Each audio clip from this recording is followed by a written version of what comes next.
Guys, maulan na day. Mga kagulay, maulan. Umuulan na. Yung pitsay natin parang masisira ah.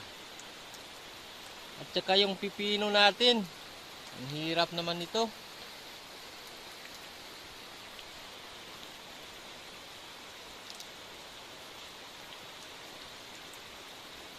Umuulan na. Pero ang ganda oh. Parang Matios, ano ba? Farm. Nasa bundok. Si Mateo Farm oh. At kay Sarah. Oh. Ang ganda oh. Mga maganda man din. Mga bukas pwede na makaharvest ng mga pitsay.